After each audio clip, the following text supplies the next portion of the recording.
feather, light, work, asking, answer, accepting, honoring, all we are, earth to star.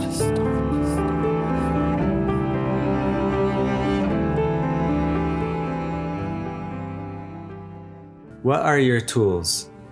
This is one of those primary questions we can hold in our back pocket as we're holding space for ourselves and for other people in our community to be healthy, happy, and well. What are your tools?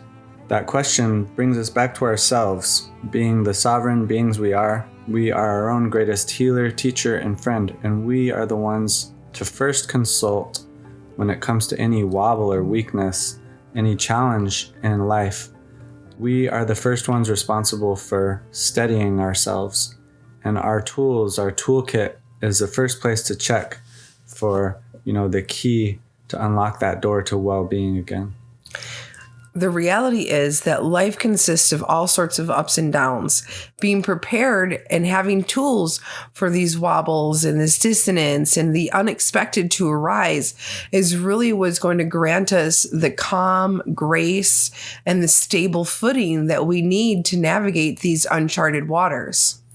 Yeah, so let's talk about some of these tools that we can all hold in our toolkit. And let's also work toward that freeing feeling, that recognition that we're okay even when we experience a wobble in life. Those shortcomings, those weaknesses, those illnesses, that's all part of the human condition. And every single day we experience fatigue, for example. Just being at the end of the day, that fatigue is an alert that our bodies, our minds are ready to rest. So just like we have a daily season, a cycle like that, we have a life cycle, we have seasonal cycles. We all go through these changes, and sometimes they feel like growing pains. Sometimes they feel like ascension symptoms even. Sometimes they feel like a headache here, a sleepy spell here, all kinds of waves and wobbles that can be dysregulating. So of course we need our tools. Of course we need our entire toolkit ready to help us steady ourselves. I think it's important to highlight that coming into a space of dis-ease or dysregulation or encountering these challenges is totally normal. Mm-hmm. And the more that we can anchor in and have this discussion around what tools are available to us and how to sharpen these tools and how to refine these tools and spending the time to commit to on a daily basis or a regular basis prior to a challenge, making these tools easy access and super supportive is going to help us navigate these situations with much more ease and a natural flow. In the past, for me, it may have been a regular response to be emotionally displeased or disappointed with myself when encountering some challenges. But now I find it to be a little bit of a positive challenge. I find it to be an opportunity to use the tools that I'm so committed to refining on a day-to-day basis prior to these challenges arising. For example, we experienced a wave of coughing in my family. The kids were up late coughing. We all had a little bit of coughing here and there. And so that was a call, an invitation to recalibrate. What is the cause of that? What can we do to remedy that situation? What can we look at regarding our food consumption, regarding our sleeping regimen? What can we, offer ourselves as a dose of medicine to help us feel regular again? It's important to acknowledge that there's a challenge happening so that then we can move through to a solution, that we can move through to a place of activating the use of our tools. In this situation with the coughing, we immediately went to our herbal knowledge, our support from the plant kingdom, and our ability to be able to take in these herbs and this medicine to offer the body a nutritional support system and enable it to heal quicker. I'd like to focus on health as a place to bring our toolkit for the purposes of this conversation, but we could also direct our toolkit toward creativity or another area of life. But health is an obvious place where consulting our own set of tools is a good way to help us navigate an illness, a feeling of weakness, the pain of human existence. Every single day we got these sleepy, tired eyes and tired mind at the end of the day. And I just think that's an ordinary part of human condition. So let's think about that. What are some of your tools when you feel imbalanced? What are your tools when you feel anxious? What are your tools when you feel irritable? What are your tools when you feel sad? What are your tools when you feel rageful? We each experience these experiences, right? Everyone can relate with these experiences. So having compassion for ourselves, I think the first tool is this: acknowledging that the wobble is happening. They say you have to feel it in order to heal it. So first thing we're going to do is acknowledge. We're going to bring our loving attention, not in a charged way, not in an overly emotional way, not in a dramatic way, but in a compassionate neutrality fashion. We're going to look at what's happening. And that in itself is going to put the stressor in its rightful place out there. We're going to give it that space to exist. I find that simple action of just recognizing there is a pain point softens, it eases the pain point. Another way to handle it could be like a distracted allowance of that thing to just exist in the background. And that's kind of like negligence. That's kind of like self-abandonment, because we're not really reckoning with that thing. It's just sitting in the back, lurking in the shadows, potentially making us struggle. And it's a stressor that needs to be addressed, right? So numbing out doesn't remedy it. Being indifferent to it doesn't remedy it.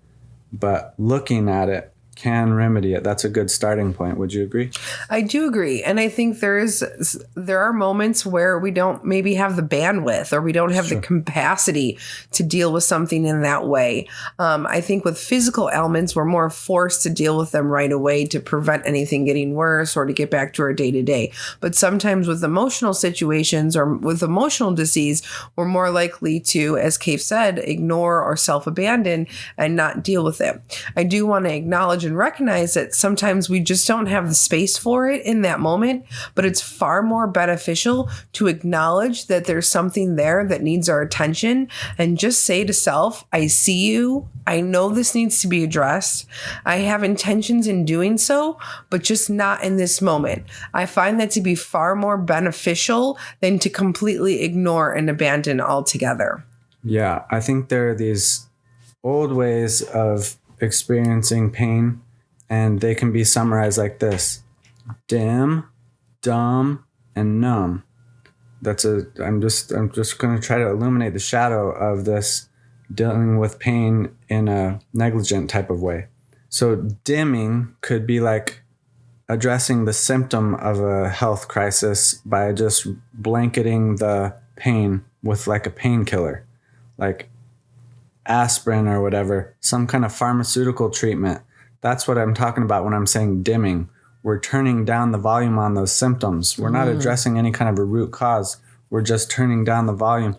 We're blanketing the symptom instead of addressing a root cause. So headache medicine, stomach medicine, these are old ways of dealing with pain. Nowadays, we're actually looking at the cause of a stomachache, the cause of a headache, and we're remedying that cause. We're looking at that cause. We're addressing the cause. We're not negligent to the cause. We're not just overlooking the cause and putting a medicine, a pharmaceutical treatment of a symptom that actually distances us from the possible light at the end of the tunnel, which could be the remedy that solves the issue in the first place.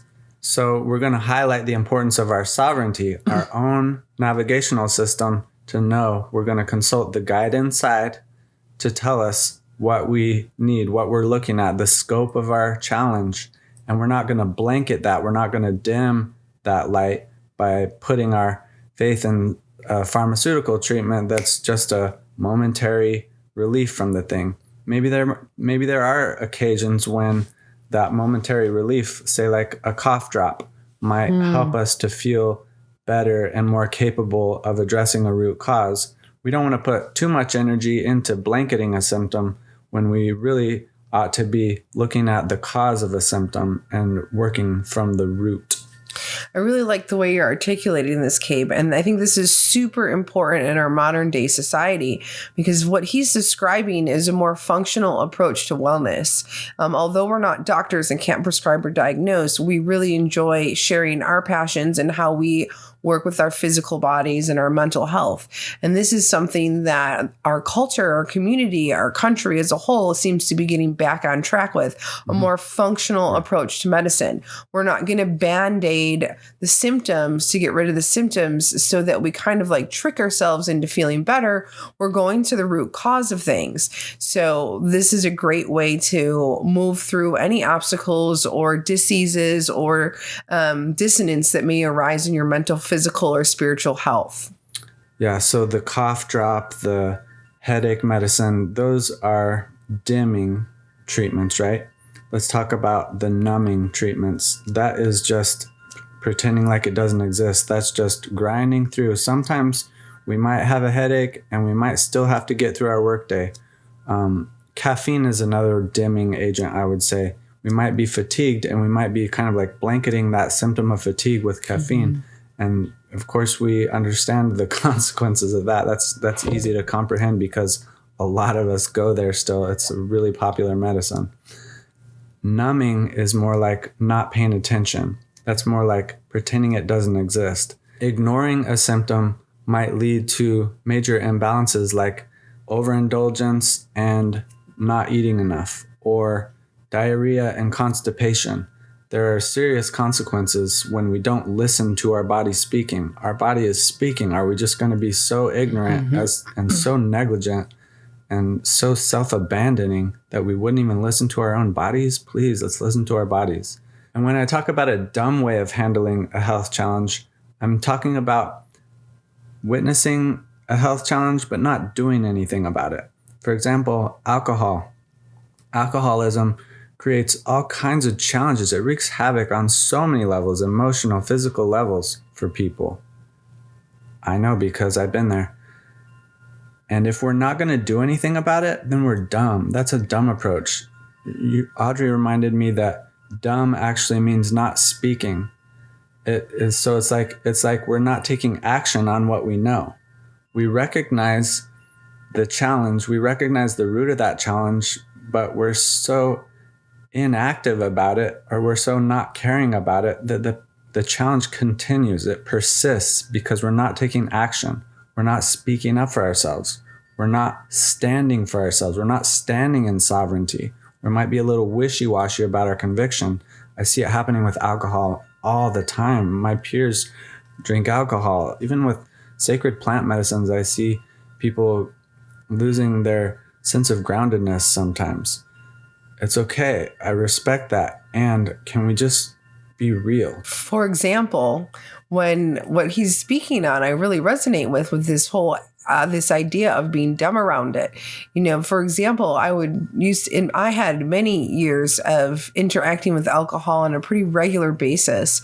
And in a lot of ways, I'd be like, whoa, I wasted a lot of time, but none of that time was wasted because I can really see what Cabe's speaking about. I remember waking up really hungover, having completely toxed out my body with alcohol the prior day.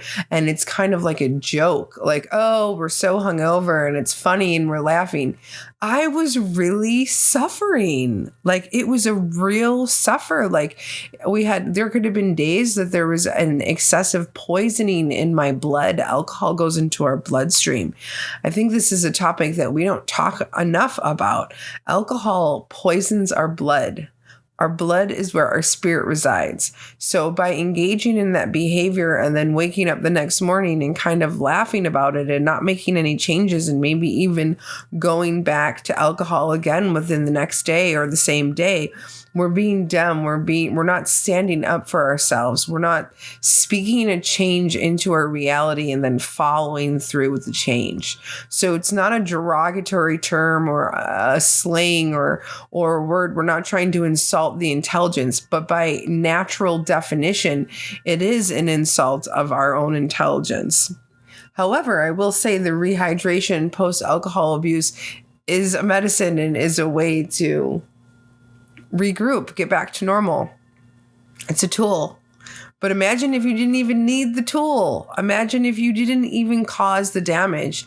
There's so much damage and there's so much illness, there's so much dis-ease that we can encounter in our realities and our mental and physical planes in our body and our existence.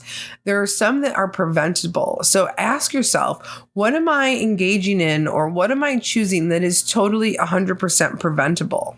To me, saying alcohol is poison is a really charged thing to say, and I honestly believe that for myself to be true. Through my experience, I recognize the way alcohol has poisoned my body, heart, and mind.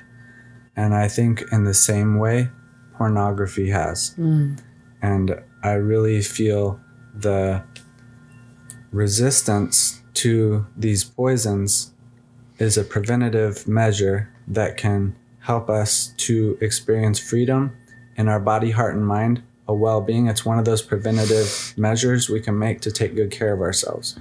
Let's talk about preventative healthcare as a priority, taking care of ourselves before we're sick, before we're off balance. Preventative healthcare is an amazing tool for us to be able to utilize. It's something that is super easy in so many occurrences. Sometimes it takes a little investment. One thing that comes to mind is body work. Oftentimes, our posture is something that we can neglect. Oftentimes, our body carries a lot of the stress of our day, especially if we're looking into a computer screen or if our work requires us to be looking down. That upper back and neck and shoulder area can really take a lot of the burden for us. It can take so much burden, it can take so much stress that it may take months for us to actually feel the discomfort in our body. So a really great way to take care of this is regular stretching. That's a great tool just to be able to stretch our body. Stretching our body is such an amazing tool in our toolbox for us to stay limber and loose and lean. Stretching can also influence energetic flow in our bodies. Having tight, stuck muscles can be really resistant and stop our chi or energy body from moving freely through our body. Part of Chinese medicine is working with our meridians, or the areas in which our body's energy flows through certain points to help support our organs. So stretching is such a simple task that can help us stay nice and loose and limber, stop us from getting knots and tight tension in our body, and allow our energy to flow smoothly. We can up-level this or take us to the next level with preventative body work, like having massage therapy or myofascial release or other body work that's scheduled pretty regularly so that we can get to the aches and pains before they even occur. We can actually stop them from occurring by just being mindful and aware. And sometimes this does take an investment. It takes a little bit of a financial investment to be working with a therapist, a body therapist, a chiropractor even, and this is in the same category. But by investing in our wellness, we can prevent our sickness. Yeah, preventative health care also looks like this. Practicing good ergonomics with our computer screens, our phones. We're not hunching over and creating bad posture habits for ourselves. We're practicing good posture all the time. Whether we're eating, we're looking at a screen, we're doing our work. We're always practicing good posture. And yeah, stretching, in addition to stretching, yoga, which is definitely a study of stretching, and also meditation. I'm perfectly healthy and whole in my meditative state. I'm starting there. That's a good place to recalibrate because all is well inside my conscious awareness. I'm perfectly in alignment with the divine in my soul level. And returning to there is like filling up my love cup. It's like I'm bringing my love cup straight up to heaven and filling it up with that divine, holy, eternal light and coming back and sipping it up. It's a good way to be resourced, right? Sleep, of course, helps too. And I think it's exactly the same reason. I think we're literally going home in sleep, but that's a whole nother topic. Right now, I'm just inviting us to meditate because I know for me, it brings me to that relaxed state in body, heart, and mind. And a relaxed body is a well body, is a healthy body. The muscles are flowing, the blood is flowing, the respiratory system is flowing. Flow is a really, really important component for our physical body.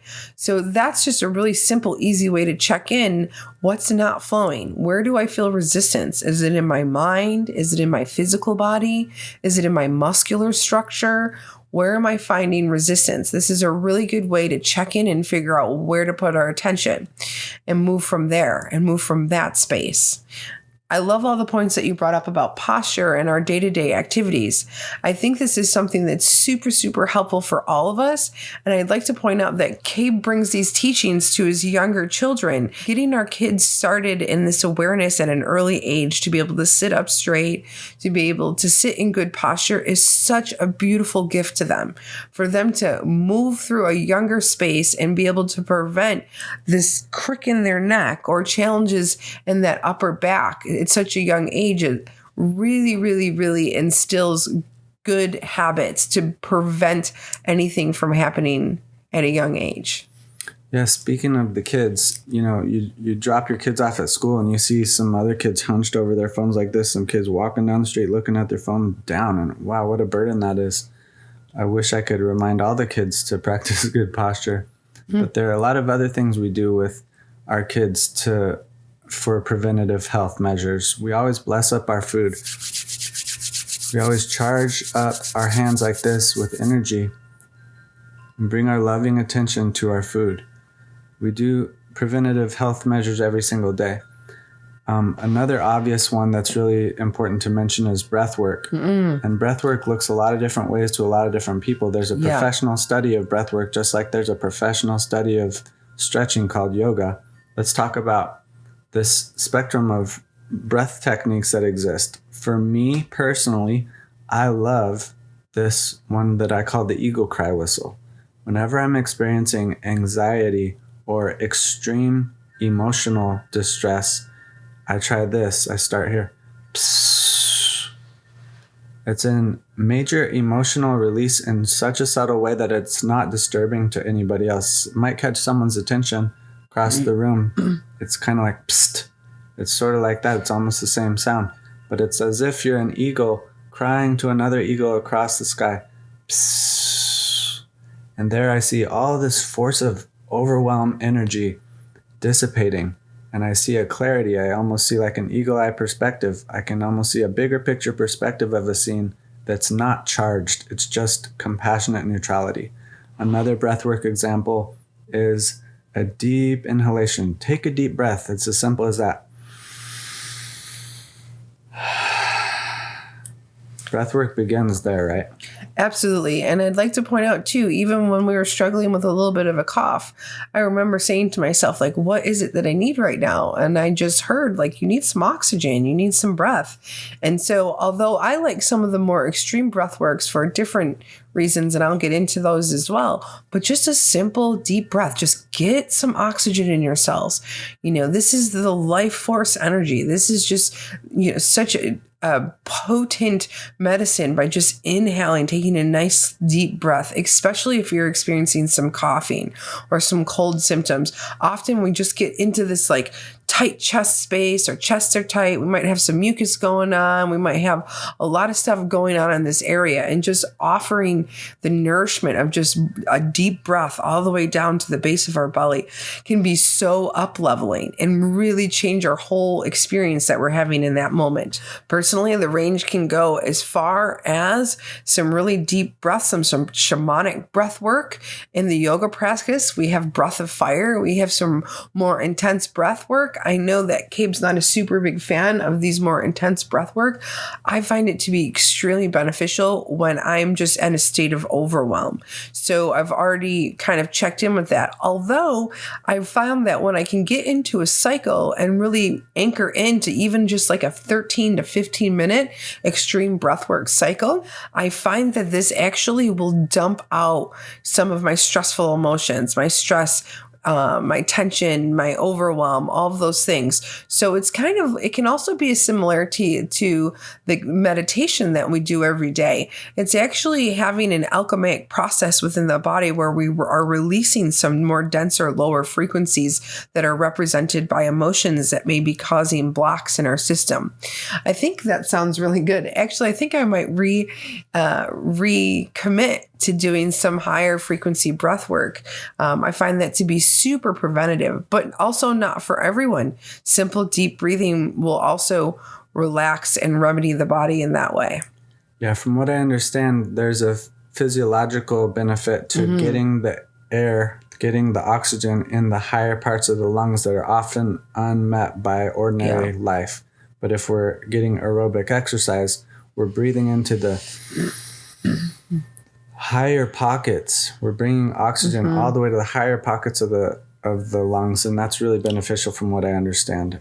I also think it's beneficial to not only breathe deep but slow.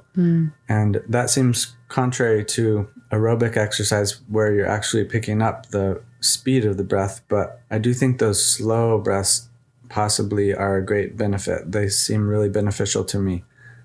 Along the lines of exercise, though, I think 20 minutes of good, sweaty fun every day is a really good preventative health measure.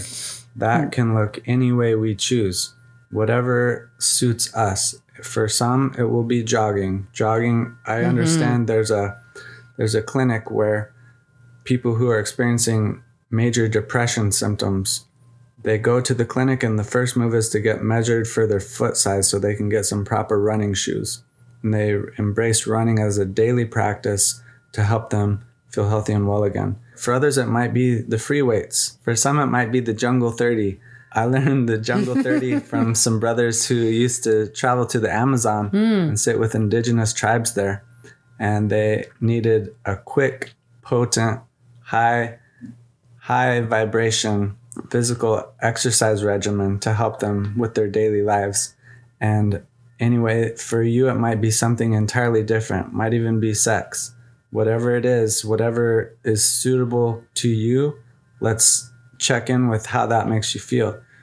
Along the lines of sex, that's a funny thing. People talk about sexual healing, and sex also has a depleting quality to it in some ways. So it's really important to check in with what's correct for us at any moment. Maybe there's a season and a cycle for bananas in our lives. Maybe there's a season and a cycle for even alcohol. But can we be aware of the way that's affecting us? Can we honor our bodies enough to pay attention to our body speaking? I like the idea of seeing a doctor once a year and a dentist, getting regular checkups as part of my healthcare regimen. I think it's similarly might be beneficial to get a body scan and kind of like a urine analysis or a blood sample to, check in with our food sensitivities and stuff like that. I notice when I do that, I see changes happening over the course of time in different food sensitivities that I have. My kids too. My daughter, I served her some cashews the other day and she reminded me that she was sensitive to cashews according to this chart one time. But it's a different age now. It's a different year. It might be possible that she can enjoy cashews again. I know for some, the entire group of legumes, the entire group of gluten can be upsetting for some people. Other people seem to be able to handle it okay. There's also intricacies in the combinations of foods. Meat and wheat can really be a challenge for some people. And otherwise, it seems to be like the most popular food combination in all of fast food. There's a preventative healthcare regimen right there. Don't eat fast food. Pretty straightforward. I think what we're getting at here is that there's a plethora, a huge quantity of ways that we can do this. But it really truly starts with checking in with us and just coming back to what is it that we want to work on? Do we just want some calm, deep breathing, or do we really want to take it to the next level and highly oxidize our blood? I mean, there's so many different ways to attempt this, but I think that the priority is doing something. I think that's really great, even if it's introducing only one or two things a month or one or two things a week, or being able to find consistency with one or two additions to your self-care regimen. I think it's a really healthy practice. And I think it's something that we should be proud about, and we should be celebrating, and we should be teaching our kiddos. Yeah. To reiterate it again, you have to feel it in order to heal it. So, preventative healthcare is an important thing to consider here. And then there's the healthcare when we run into a challenge. And let's alleviate some of that burden right now too by just saying that's part of life. Life comes with all kinds of challenges, depressive feelings, headache. It's different for everyone. And there are times when we might seem euphoric and blissful, and times when we might be downright depressed. And that's okay. That's the main point I want to make, is that we can really overburden ourselves by worrying and suffering from the depressive, weak spells that we run into, or we can continue to be liberated, continue to live abundantly, continue to pursue our passions, even in the face of any kind of health challenge. There are always ways to light ourselves up. There are always ways to fill up our love cup. And if we're not doing that because we're dumb, dim, or numb, then maybe we can right our paths and come back to who we are. Maybe we can take good care of ourselves again, take responsibility for our own health care. I think there's something that comes to mind I'd really like to share around our work and our health.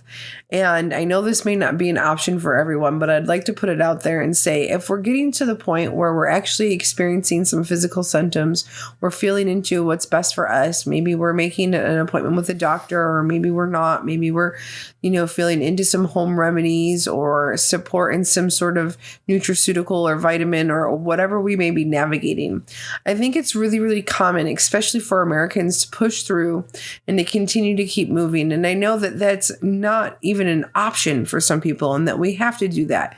But if there's an option for you to know that you're dealing with an illness, and if there's any option at all to sit still and calm down and rest and let your body heal, I invite you to do that. I invite you to see the warning symbols. I invite you to just rest. Sometimes our body just needs to not expel energy on anything else other than getting better.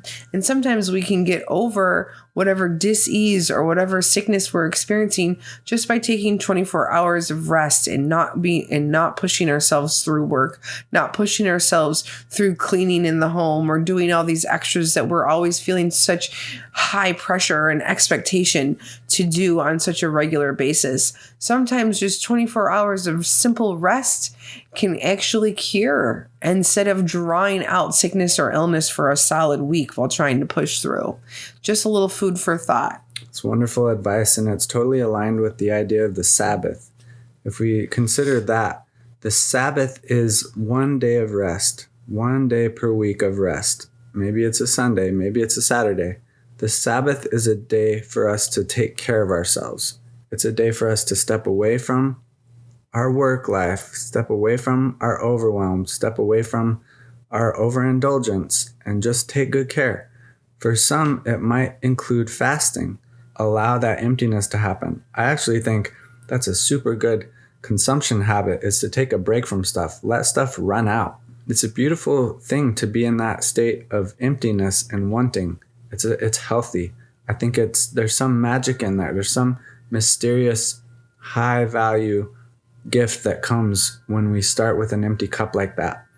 And one of the gifts that I can think of right now is that the cup is never empty. The cup overflows always. And I've even read about this satiating substance called ambrosia that exists in the roof of our mouth. So people in deserts and in extreme drought situations actually find sustenance through the roof of their mouth. Ambrosia. Wow. That's a beautiful idea, and it's a spiritual gift. It comes from Creator. It comes from Source. It comes from the Provider. The Provider provides. The Provider provides. There's such liberation in that. Such freedom for our minds, freedom for our bodies, freedom for our hearts. It's true. And you're touching on the fasting and just allowing our bodies and our digestive tracts to empty. And although I'm not a doctor, I can't prescribe or diagnose, but I'm a fasting enthusiast. And I know there are a ton of really, really magical, awesome, rejuvenating experiences and systems that turn on when we're not wasting our energy on digestion. I would definitely feel into seeing if this is a good fit for you. Ask your doctor if you're undergoing some physical circumstances. But for me, I definitely welcome a good stretch of fasting almost on a daily with intermittent fasting, and at least usually a little bit of a longer stretch, maybe an 18 or 20 hour fast at least once a week. So I can allow those systems to activate. I can allow my hormones to reset and balance. I can allow my body to settle and maybe even work through some of those extra reserves that I'm not needing to carry with me on a day to day. Yeah. Along the lines of fasting, too, there are some other areas that are related that ought to be mentioned also. It is said that the alkalized body cannot get sick. I'm going to repeat that. The alkalized body cannot get sick. Foods that are alkaline include greens. Primarily, we start with greens. So anytime I'm feeling like an overwhelm, maybe I have a canker sore in my mouth, maybe I had too many sweets and my body's speaking to me, stomach discomfort, I'm going to look at greens. I'm going to look at alkalizing food sources, and I'm going to fast that way. I'm going to take time away from any other thing that might be a culprit of that dis-ease or that discomfort. I'm going to correct whatever's off, whatever is imbalanced, by a balancing substance like greens. That idea that an alkaline body cannot get sick is a potential remedy for something as heavy and burdensome as cancer. It could be something as light and ordinary as a common cold too. Alkaline foods are greens primarily, but also a glass of hot lemon water every single morning. Absolutely. This lemon water that Cabe's speaking of really has changed my life. That really helped me get off coffee. I do still have coffee once in a while. I had a cup of coffee yesterday, but I treat it as a treat. A little bit of a treat, a little bit like a dessert almost. But coffee is really acidic. And so if we're having that every day and we're starting from an acidic place, just to be mindful, like how is that affecting our reality? How is that affecting our moods? How is that affecting all of our hormonal systems and everything happening? If you can think about this, 1 cup of coffee, 1 8-ounce cup of coffee will dehydrate you to the point where you need 6 8-ounce glasses of water to rehydrate from 1 cup of coffee. I do feel it's really important to touch on that these physical changes can make massive emotional shifts that make us feel good day to day. We wind up in a state of bliss, a state of calm, healing our physical bodies. Their emotional up level is an awesome side effect of that. Whether it's due to a hormonal reset by taking care of our body or just feeling really happy and comfortable and safe in our bodies. We hope that you can maybe find some shifts and changes that would be easy to incorporate and move into that will up-level your feeling and emotion on a day-to-day. Yeah, because we want everyone to feel good. We want everyone to feel healthy, well, whole in body, heart, mind, and soul. And for me, the world's a better place when we're all well-resourced like that. Can we all just begin with self-love? Can we begin with self-care? That love will ripple out and touch every single soul. That care will touch us all, Let's start with where we are and go from there.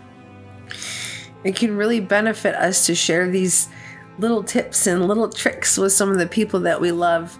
Maybe give them an opportunity to up-level their self-care practices and preventative healthcare as well. Thanks, y'all. Love you.